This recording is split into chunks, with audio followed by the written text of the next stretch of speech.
मानिक के दो बेटे थे, चंदन और कुंदन। चंदन मानिक की हर बात माना करता था।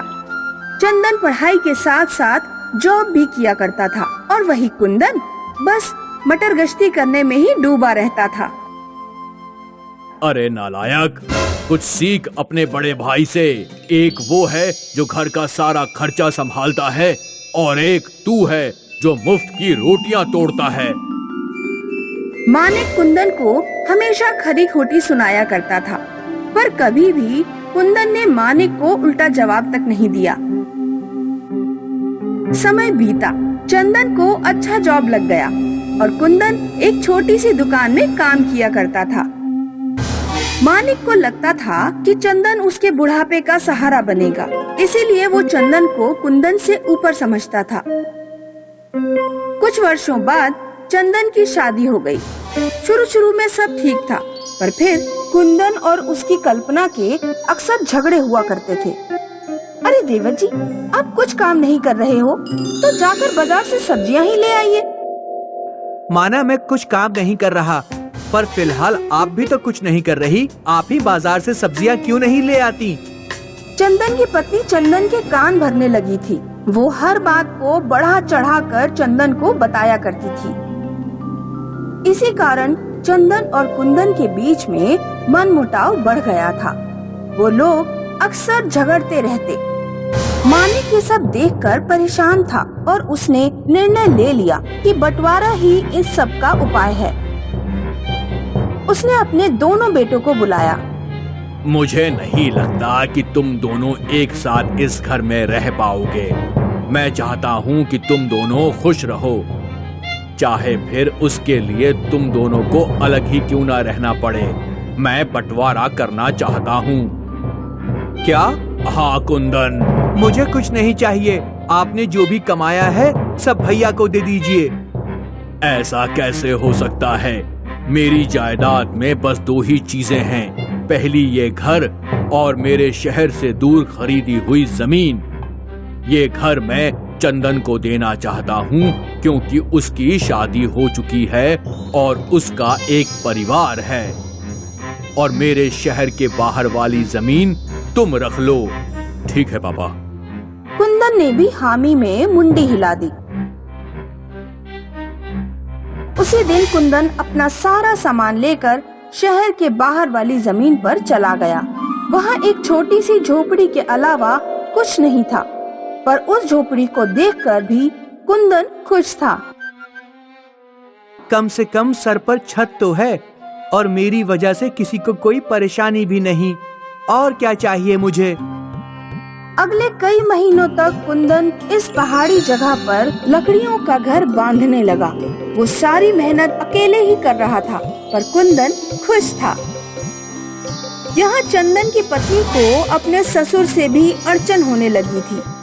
अरे तुम तो बहुत भोले हो। तुम्हारे पिताजी हमारे इसी भोलेपन का गलत इस्तेमाल करते हैं। मैं समझा नहीं। तुम्हें याद है ना, कल तुमने पापा को लाइट बिल भरने के लिए पैसे दिए थे? हाँ, वो उनसे कहीं गिर गए, वही ना? मुझे नहीं लगता कि वो पैसे गिरे होंगे। क्यों? कल उन्होंने अपने लिए नए जूते खरीदे हैं। उसके पैसे उनके पास कहाँ से आए? मतलब पापा ने मुझसे झूठ बोला? और बस तब से चंदन अपने पिताजी से लड़ने लगा। वो बात बात पे उन्हें ताने मारता था। कल्पना अपने ससुर के साथ अच्छे से बर्ताव भी नहीं करती थी। वो उन्हें पेट भर के खाना तक नहीं देती थी। ये 100 रुपए है, 2 किलो आलू और 2 किलो टमाटर ले आइए और बाकी के पैसे वापस लौटा देना याद से। ठीक है बहू। बेचारा मानिक करता भी तो क्या करता, जब उसका अपना बेटा ही उसके साथ अच्छा बर्ताव नहीं कर रहा था तो बहू से क्या उम्मीद रखता। मानिक की सारी आकांक्षाएं टूट चुकी थी। मानिक को लगता था कि चंदन उसके बुढ़ापे का सहारा बनेगा, पर चंदन तो उससे सीधे मुंह बात तक नहीं कर रहा था। यहाँ धीरे धीरे कुंदन का घर बनने लगा था। कुंदन बहुत खुश था कि जल्द ही उसका अपना घर बन जाएगा। घर बनते ही पापा को घर दिखाऊंगा, उन्हें जरूर मुझ पे नाज होगा। चंदन और कल्पना मानिक के साथ दिन प्रतिदिन बुरे से बुरा बर्ताव कर रहे थे। मानिक अकेले में रोया करता था, पर वो करे भी तो क्या। जैसे ही कुंदन का घर बन गया, कुंदन तुरंत शहर लौटा। यहाँ उसने देखा कि उसकी भाभी उसके पिता को चिल्ला रही थी। ये उससे देखा नहीं गया। वाह भाभी, पापा के बदले अगर आपके खुद के पापा होते तो क्या तब भी आप ऐसे ही बात करती? तुम्हारी ही कमी थी। अपने पापा का इतना ही लग रहा है तो ले जाओ ना अपने पापा को अपने साथ। वही करूँगा, और आज के बाद पापा का तुम लोग मुंह भी नहीं देख पाओगे। तभी चंदन वहाँ आया। इतना घमंड, ले जा, मैं भी देखता हूँ कि तू पापा को मुझसे अच्छा कैसे संभालता है। कुंदन अपने पापा का हाथ पकड़कर वहाँ से चला गया। उन दोनों ने बस पकड़ी और शहर के बाहर उतर गए।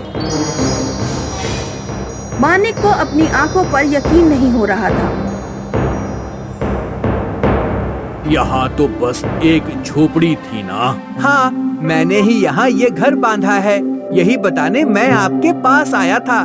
सोचा था आपको दिखाऊंगा तो आप बहुत खुश होंगे। मानिक की आंखों से आंसू बह गए। जिस बेटे को उसने खोटा सिक्का समझा था, वो तो असल में खरा था। कुंदन अपने पिता को अपने घर के अंदर ले गया। आज से ये घर आपका है पापा। बस यहाँ पानी की तकलीफ है, पर मैं कुआं खोद रहा हूँ। जल्द ही पानी की समस्या भी दूर हो जाएगी। मुझे यकीन है तू वो भी कर ही लेगा। उस दिन कुंदन ने अपने पिता की बहुत अच्छे से सेवा की और उनके साथ समय बिताया। मानिक के सोने के बाद कुंदन भी अपने पिता के पैरों के पास ही सो गया। जब रात को मानिक उठा तो ये मंजर देखकर वो अपने आंसू नहीं रोक पाया। जिस बेटे को मैंने हमेशा दुत्कारा है, वो मुझे इतना प्यार करता है। हे भगवान, इसका जीवन खुशियों से भर दे। मानिक कुंदन को देखते देखते सो गया। अगली सुबह कुंदन अपनी कुदाल लेकर घर से बाहर आया। अरे कहाँ चला? कुआं खोदने। ठीक है। कुंदन घर से कुछ ही दूरी पे कुआं खोदने के लिए खुदाई करने लगा, पर जैसे जैसे वो जमीन खोद रहा था, उसे चमकीले पत्थर दिखे।